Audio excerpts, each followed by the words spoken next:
Well, here we are back for the final group, and the largest group, of the nouns that you need to learn. There are 33 of them. Again, you find them in Chapter 1, and they look like, oh, before I do that, I need to show you something about screen sizing. It could be that sometime you're going to find an exercise that seems to be just too large, the buttons down below the page, or something's off the side or something. I hope you know that whatever browser you have, you can find here in Firefox, for example, under View, there will be a function that allows you to make the screen smaller. Here it's called Zoom Out, and you'll see that there's a keystroke option for it, and you can find this whatever browser you're using, and you can zoom out and things get smaller, you see, and so you can crunch what's on the page into a smaller space, and sometimes that'll be useful for you. So if you ever need to do that, you know how to do it now, or you can learn it in your own browser. Okay, here we go. Let's go back to learning nouns. Hoeros. This is passionate desire, that kind of love.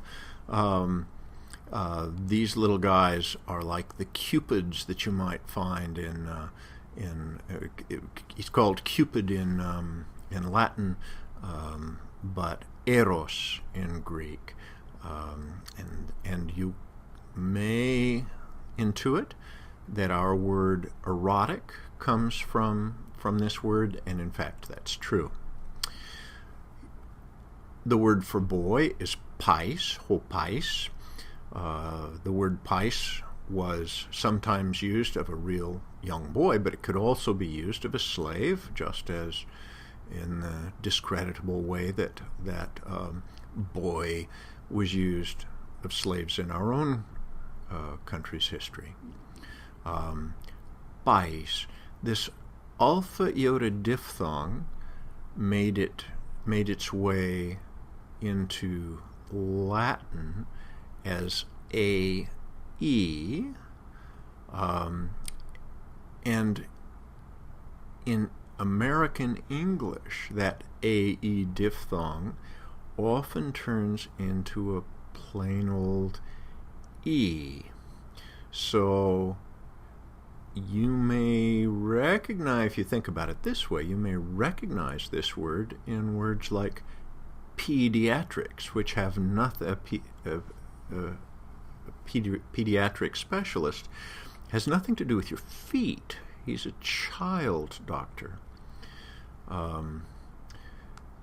Here is the word for ornis. I've arbitrarily made it a feminine because, I don't know, you think of birds as laying eggs, but obviously there are both heornises and hoornises. And if you think about it just a minute, I'll bet you'll realize that the scientific name for the study of birds is ornithology.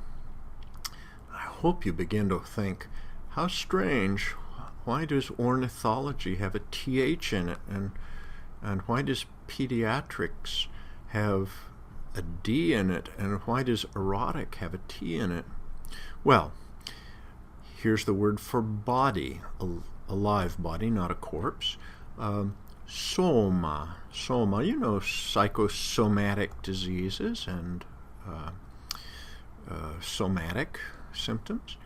And here is the word for letter, a written thing. Gramma, to gramma. You may think of grammar and grammatical. Here's the word agalma for statue, to agalma. I don't know of any English words that borrow this. Heculix, the cup. A sphinx, you know that word, makes it straight into English. Hethrix, the hair, like a single hair. You will have heard of the Cyclops from the Odyssey. Hokyklops. Notice that it's K's again, because of course Greek has no C's. It's Latin that has the C's and no K's. The word for vulture, hogyups, giving you a workout on some of these ps sounds, right? Just as we got a workout on the x x sounds here. Ho kyklops, ho gyps, he hernips. He hernips, the hand wash, the basin in which one washes one's hands. An orator, a public speaker, in Latin was called an orator. In Greek, a rhetor, with that rough breath on the rho, the RH, right? And so that rhetoric has RH on it, not just R. Mater, wow, awfully like our word mother. And then the word pure, to pure. Well, we have the word fire, of course. Pyre, of course, P-Y-R-E, for burning a corpse, which we took from Greek. But we also have the word fire, and if you have read much older English literature, you will have seen it spelt with a Y, F-Y-R-E, I believe, and if you and it happens to be the case that this is another of those very, very old words, such that our word fire is exactly the same ancient European word as pure. Not just European, by the way, as we'll learn at some point. Okay, so to pure. And hey, Amazon, you will have heard of the Amazons, right? Not the river, but the women warriors. Therefore, hey, right? The harbor, holy main. The nose, hey, ris. Hey, ris. There's that rough breath on the initial rho again. And if you think about it, you think R-H-I for nose. Well, you know rhinoceros, and you also know otorhinolaryngologist, the specialists in ear, nose, and throat. And you find yourself thinking, I hope, well, where did that N come from in rhino? Why do we not have it in the Greek word? Well, okay, on to the word for old man. You can tell it has to be ho, right? Because it is, after all, a man. Excuse me. Hogeron. Hogeron. That isn't too surprising, too, is it? Because we have the word gerontology, but then I wonder why this doesn't have a T on it. Geront. And then the word for elephant, elephas. That's accented wrong. It should be elephas, not elephas. Or elephas. Need to fix that in the book. But again, we find ourselves wondering, or I hope you find yourself wondering, just as we did with geron, why is it gerontology, and why is it elephant? What happened to the NT here? Now, this is a strange little picture, and it's kind of silly in some ways. To prepon. What that means is the thing that is fitting, the suitable thing. And you may or may not be able to tell what's being illustrated here, but this is a slave girl, I think, who is supporting the head of a young man who is barfing, presumably after having eaten or drunk too much alcohol, wild partying, and it's obviously not the fitting thing to barf on somebody else's feet. I was looking for some kind of an illustration to that would do for the fitting thing, and it occurred to me in a kind of a comic, ironic way. This is, oh well, either you like it or you don't. To prepon. The Acropolis, you know that one. He Acropolis, the high city. He basis, the base, the statue base, sits right in there.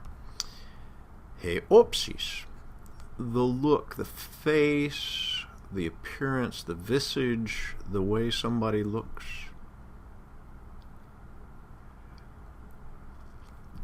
Honecus, don't be thinking that's a V, right? It's an N.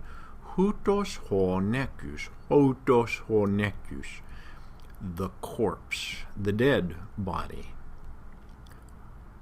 Ekenos ho pelekius, the axe.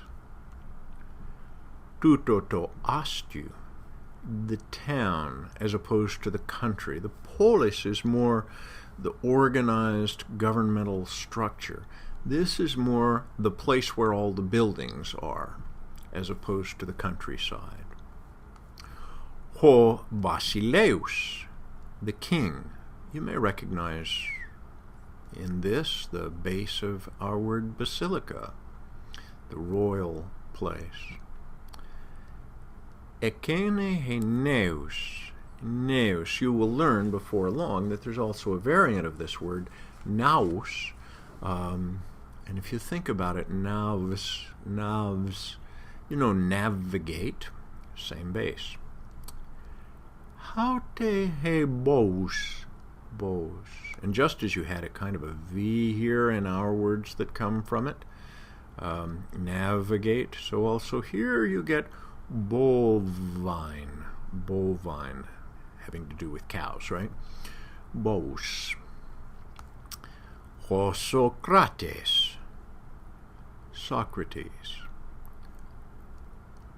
He trieres, a certain kind of three-leveled warship. Each of these decks had a very large number of rowers on it. So this is a three-banked ship of rowers. And finally, toxifos, the sword. It seems strange, many people find that it seems strange to begin a word with the sound x, but once you do it a few times, there's really nothing all that odd about it. Toxifos, xifos. You can do it too. Okay, now get to it. Learn all these words. Congratulations on your very quick progress.